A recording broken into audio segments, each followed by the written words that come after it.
Hai guys, kembali lagi bersama kami di Gainers vs Losers PT CGS CMB Sekuritas Indonesia. Kali ini kita akan membahas pergerakan saham yang masuk ke dalam top gainers, top losers, dan plus juga nanti top value.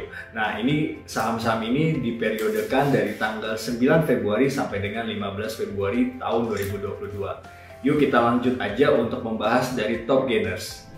Untuk top gainers ada saham ABA yang dimana terjadi kenaikan teman-teman sebesar 50,60% dari tanggal 9 sampai dengan 15 Februari 2022. Lalu apa yang menjadi landasan mengapa ABA ini naik? Kalau kita perhatikan ini memang ABA akan menghimpun dana sebesar 117,11 miliar ini melalui aksi penambahan modal atau rights issue.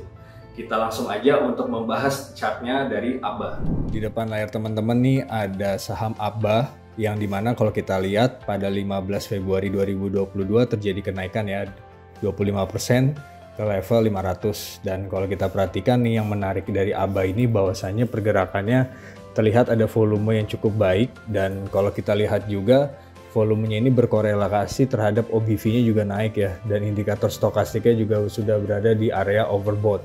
Nah, dengan hal seperti itu kita lihat sebenarnya untuk ABA sendiri ini akan menguji resisten di 520 ya. Jadi kalau resistennya 520 itu ngebreak, potensi naiknya masih cukup terbuka sampai ke 600. Sedangkan kalau kita lihat untuk resisten 520-nya tidak kuat, nah potensi akan swing dulu, dalam arti akan terjadi penurunan sedikit dengan supportnya yang pertama adalah 476 dan support kedua adalah 432.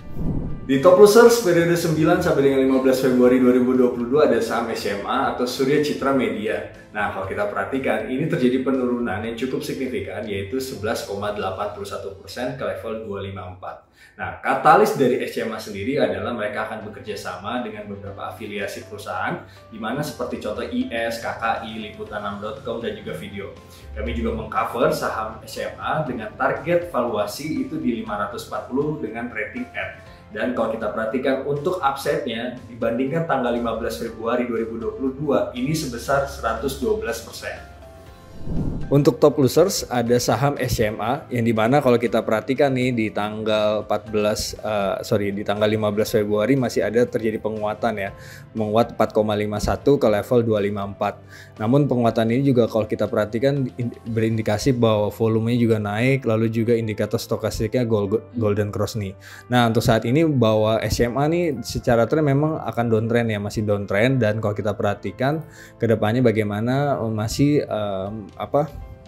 masih terlihat apakah pergerakannya masih cenderung downtrend apa tidak. Nah, kalau kita lihat untuk support pertama itu ada di 240, support kedua adalah 200. Jadi potensi untuk support ini kalau misalnya ternyata tidak jebol, peluang dia rebound masih cukup terbuka dengan resisten pertama di 276 dan resisten kedua di 284. Demikian untuk saham SMA.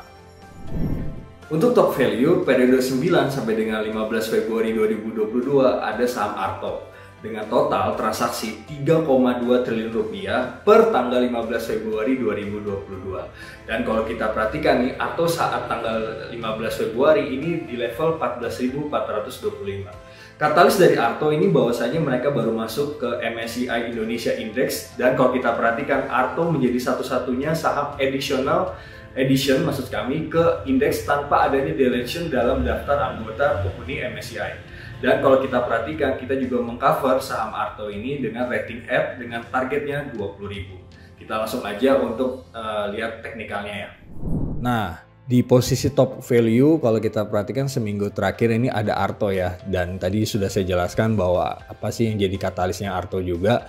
Nah, kalau kita perhatikan nih untuk Arto sendiri memang bergerak teritorinya turun ya, dan kalau kita perhatikan ini menguji level supportnya di 14.000.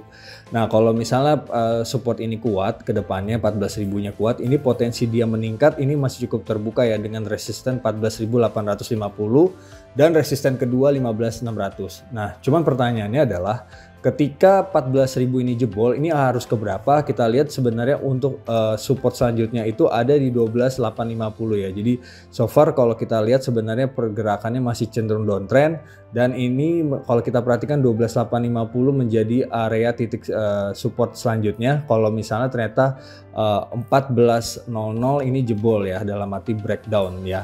Ini potensi kalau kita perhatikan masih kita menunggu apakah 14.000 ini kuat apa enggak ke depannya. Kalau kuat sih akan kembali naik dengan resisten yang tadi saya katakan. Yang pertama resisten 14.850 dan juga resisten kedua adalah 15.600.